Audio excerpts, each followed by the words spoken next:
I stood in front of the mirror in the staff locker room at the Grand Meridian Hotel, adjusting the black vest over my crisp white shirt. The name tag pinned to my chest read Mallory, not my real name, but close enough that I'd remember to respond to it. My hands trembled slightly as I smoothed down the apron tied around my waist. I'd never done anything like this before. I was a marketing director, for heaven's sake, not a waitress. But desperate times called for desperate measures. My husband Garrett had been acting strange for the past 3 months. Late nights at the office, hushed phone calls he'd taken another room, a new cologne I'd never bought him. The classic signs, I suppose, but I'd tried to ignore them. We'd been married for 6 years, 6 good years, I thought, until 3 weeks ago when I found the invitation tucked into his coat pocket. Lexington Corp Annual Holiday Gala. Employee-only event. That's what it said. Employee only. No spouses, no plus ones. Garrett worked at Lexington Corp as a senior financial analyst. He told me about the party, of course, said it was mandatory attendance, purely professional, boring as hell. I believed him at first, but then I noticed he'd gotten his hair cut, bought a new suit, started going to the gym religiously. Men don't do that for a boring work event. My best friend, Simone, worked for an event staffing company. One phone call and I had myself a job serving champagne at the very party my husband insisted I couldn't attend. I told Garrett I was going to visit my sister in Boston for the weekend. He seemed almost relieved. The manager's voice crackled through the locker room speaker. All servers to your stations. Doors open in 5 minutes. I took a deep breath, grabbed my serving tray, and headed out. The ballroom was stunning. Crystal chandeliers hung from the ceiling, casting warm golden light across the room. Round tables draped in white linen surrounded a central dance floor. A jazz quartet was setting up in the corner. Everything looked elegant, expensive, exactly the kind of event that would have been nice to attend on my husband's arm if I'd been invited.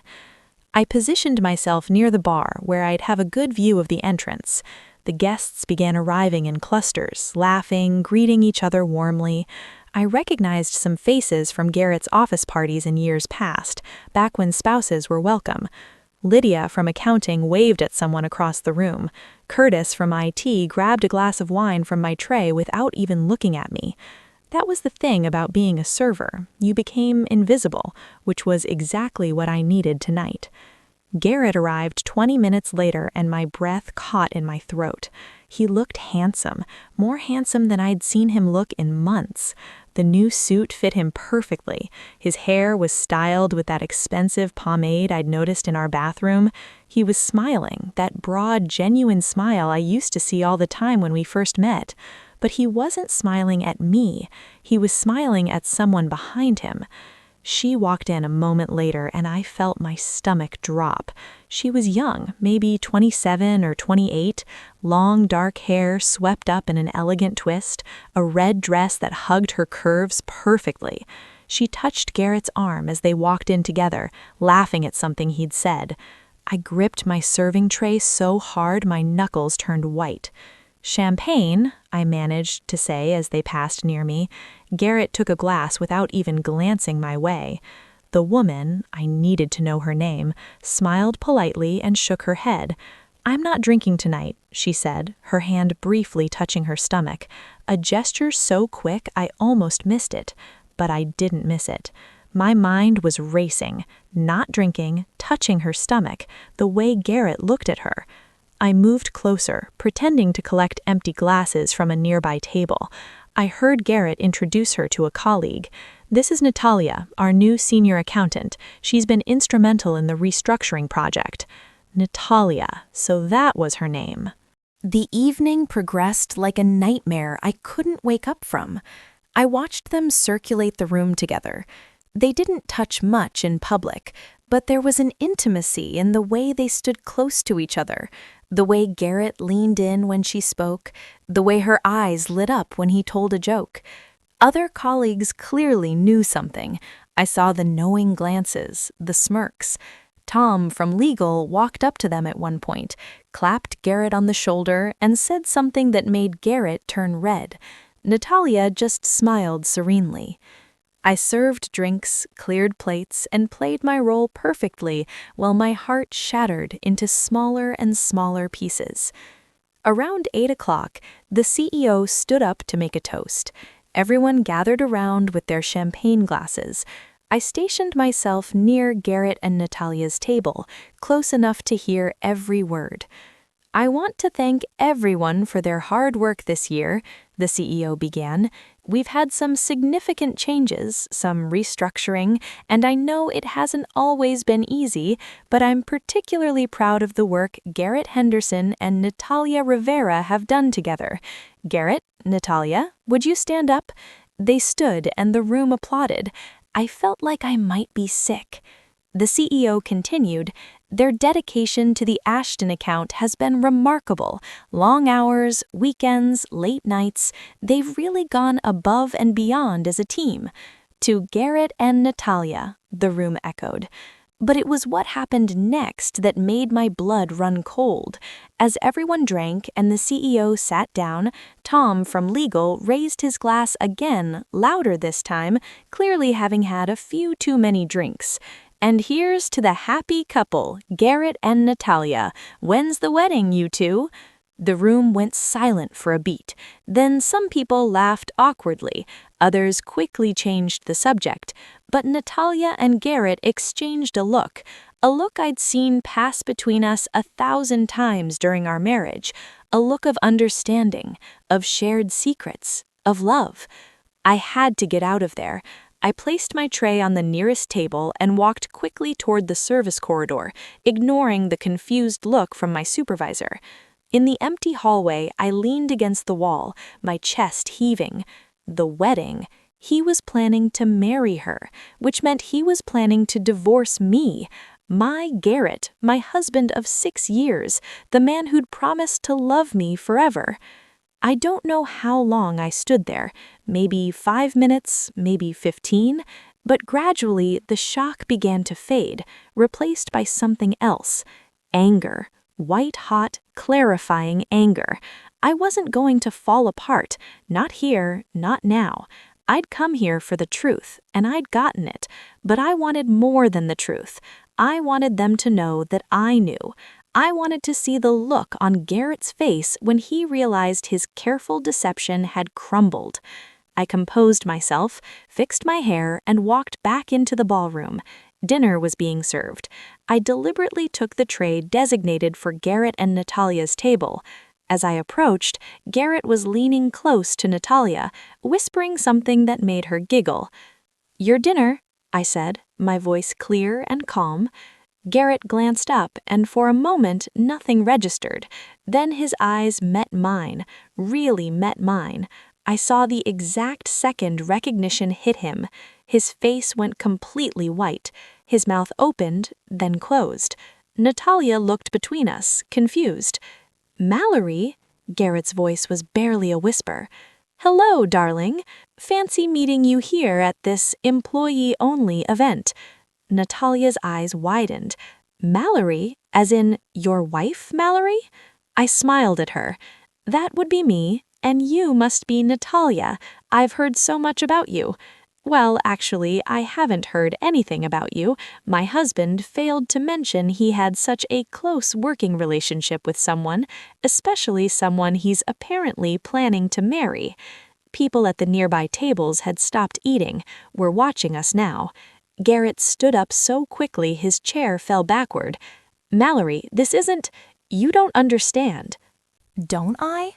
I kept my voice level but loud enough for people to hear. "Let me tell you what I understand. I understand that my husband has been lying to me for months. I understand that he's been having an affair with his colleague. I understand that she's pregnant. Yes, Natalia, I noticed you weren't drinking. And I understand that he's apparently planning to leave me for her. Did I miss anything?" Natalia's hand flew to her stomach, her face pale. Garrett reached for my arm, but I stepped back. "Mallory, please, not here. Let's talk outside." "Why not here?" I asked. "These are your friends, your colleagues, the people who've clearly known about this for months while I've been kept in the dark. Why shouldn't they hear the truth? Or were you planning to keep lying? Tell them we got divorced quietly. Maybe say I was unstable or demanding or whatever story you've concocted." "It's not like that," Garrett said desperately. "I was going to tell you, I just needed to figure out the right time." "The right time?" I laughed, and it sounded harsh even to my own ears. "When would that have been, Garrett? When she was in the delivery room? When you moved out? Or were you just going to let me figure it out on my own?" Natalia stood up now, her voice shaking. "I didn't know he was still married. He told me you were separated, that the divorce was almost final. He showed me papers." I looked at her, and despite everything, I felt a flash of pity. She was young, pregnant, and apparently had been lied to as well. "What papers? Divorce papers?" "He said you'd signed them, that you just needed to file them with the court." I turned to Garrett. "Divorce papers? I've never signed any divorce papers. I didn't even know our marriage was in trouble until 3 months ago when you started acting like a stranger." Garrett's face crumbled. The CEO was standing now, making his way toward us. This was about to become very official very quickly, but I had one more thing to say. "I came here tonight because I suspected my husband was cheating. I got proof of that, but now I'm curious about something else. Natalia, you said you're a senior accountant working on the Ashton account with Garrett." She nodded, confused by the change in subject. "And Garrett, you're a senior financial analyst, correct? Which means, Natalia, you'd have access to all the account records, all the transactions." I looked at Garrett and I saw fear flicker across his face. Real fear. "I'm a marketing director, but I used to work in finance, and something's been bothering me. Garrett's been spending a lot of money lately. New clothes, new car, expensive dinners. He said it was all from a bonus, but I checked our bank accounts. There was no bonus. So where was the money coming from?" The CEO was right next to us now. "What are you suggesting?" I met his eyes. "I'm suggesting that maybe someone should audit the Ashton account very carefully. All those late nights, all that restructuring, I'm just wondering if everything is as it seems." Garrett's face was now gray. "You don't know what you're talking about." But I did. I'd found the burner phone 2 weeks ago, hidden in his gym bag. I'd seen the messages, not just to Natalia, but to someone named Alex. Messages about moving the money and keeping it clean, and just a few more months. At the time, I'd thought it was about hiding assets for a divorce, but now seeing Garrett's reaction, I realized it was so much worse. The CEO's expression had gone from uncomfortable to deadly serious. "Natalia, I need you to come with me. Garrett, you too, we need to talk privately." He gestured to security. As they were being escorted away, Garrett looked back at me. "Mallory, I'm sorry. I'm so sorry. It all just got out of control. I never meant—" "You never meant to get caught. That's what you never meant." I left the hotel that night without collecting my server's pay. I didn't need it. I drove home, packed a bag, and checked into a hotel. The next morning, I called the best divorce lawyer in the city. By Monday afternoon, I'd also contacted the FBI. If Garrett had been embolizing from Lexington Corp., that was a federal crime. The divorce would have to wait until after the criminal investigation.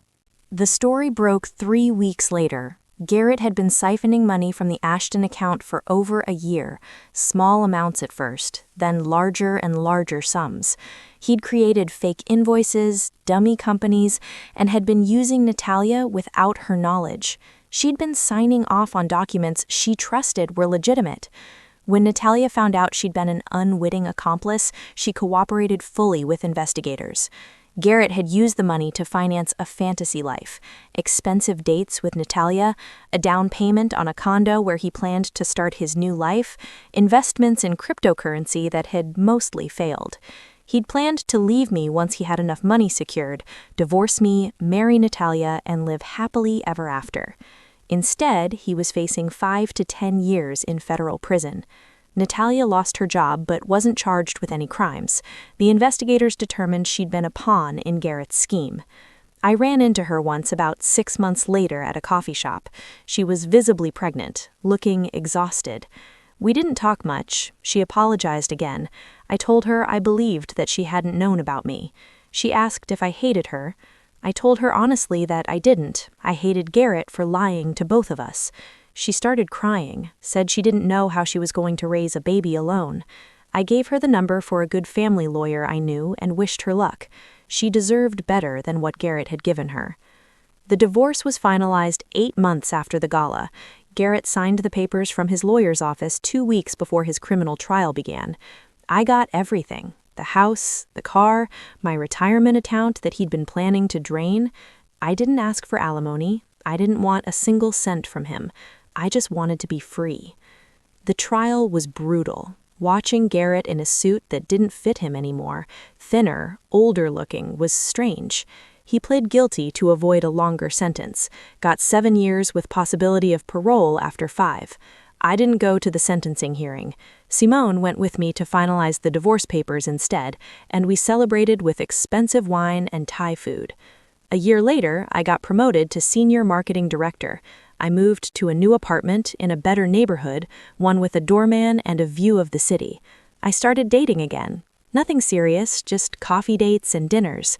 It felt good to be valued, to have someone interested in what I had to say, to laugh at jokes that were actually funny. I saw Garrett's mother once at the grocery store. She apologized for her son, said she'd raised him better than that. I told her I appreciated it, but what Garrett did wasn't her fault. She asked if I'd ever visit Garrett in prison. I said no. Some chapters needed to be closed completely, not revisited. Tom from legal, the one who'd made the toast that night, sent me a LinkedIn message apologizing for his role in the deception. He said he'd thought Garrett and I were divorced, that Garrett had told everyone we'd separated. He felt terrible for not questioning it more. I told him I appreciated the apology and that I hoped he'd learned something about taking things at face value. He said he had. 2 years after that awful night at the Grand Meridian Hotel, I was invited to give a presentation at a marketing conference. As I stood on the stage talking about brand authenticity and consumer trust, I realized something. I'd spent 6 years building a brand, the happy marriage, the successful couple, the perfect life, but it had all been false advertising. The real Mallory, the one standing here now, was so much stronger than the woman who'd played along with Garrett's lies. During the Q&A session, someone asked how I handled professional setbacks. I smiled and said, "The same way I handle personal ones. I face the truth, even when it's painful. I make a plan and I execute that plan with everything I have." You'd be surprised what you can accomplish when you stop pretending everything is fine and start dealing with what actually is. The audience applauded. After the presentation, several people came up to shake my hand, share their own stories, ask for advice. I realized that my experience, as painful as it had been, had given me something valuable: perspective, strength, the knowledge that I could survive anything. I still sometimes think about that night. How my hands shook as I adjusted that name tag. How my heart raced as I served champagne to my husband and his mistress. How I almost walked away before I got the whole truth. I'm glad I didn't. I'm glad I stayed. I'm glad I asked the right questions and refused to accept the easy lies. Because if I hadn't, I might still be married to Garrett, might still be living that false life, might never have become the person I am now. Simone asked me once if I regretted going to the party, if I wished I'd just hired a private investigator like a normal person. I told her no. There was something powerful about seeing it with my own eyes, about confronting them directly, about taking control of the situation instead of being a passive victim. It wasn't the smartest move, maybe. It certainly wasn't the safest. But it was mine, my decision, my action, my truth. Garrett sent me a letter from prison last month. I didn't open it. I put it in a drawer with all the other letters he'd sent over the years. Maybe someday I'll read them. Maybe I'll burn them. Right now, they're just paper words from a man I used to know, a life I used to live. I'm 32 now, and when I tell this story to my nieces, they're always shocked. They ask how I had the courage to do what I did. I tell them it wasn't courage, it was necessity. When you suspect the life you're living is a lie, you have 2 choices. keep living it, or find out the truth. I chose the truth. It hurt like hell, destroyed my marriage, exposed me to gossip and judgment, but it also set me free. The Grand Meridian Hotel is still there. I drive past it sometimes on my way to work. I've never gone back inside. I don't need to. I got what I came for that night. Not just proof of Garrett's infidelity, but proof of my own strength. Proof that I could face the worst and come out the other side. Proof that I deserved better than what I'd been accepting. If I could go back and tell my younger self anything, standing there in that locker room, trembling as I adjusted that name tag, I'd tell her this: trust yourself. When something feels wrong, it usually is. Don't make excuses for people who don't respect you, and never, ever settle for being invisible in your own life. Because you're not a supporting character in someone else's story. You're the hero of your own. That night at the Grand Meridian changed everything. It ended my marriage, exposed a criminal scheme, and shattered the comfortable illusion I'd been living in. But it also gave me myself back, the real me, the strong, capable, no-nonsense woman who refuses to be lied to or taken for granted, and that, as painful as the journey was, is worth more than any marriage certificate ever could.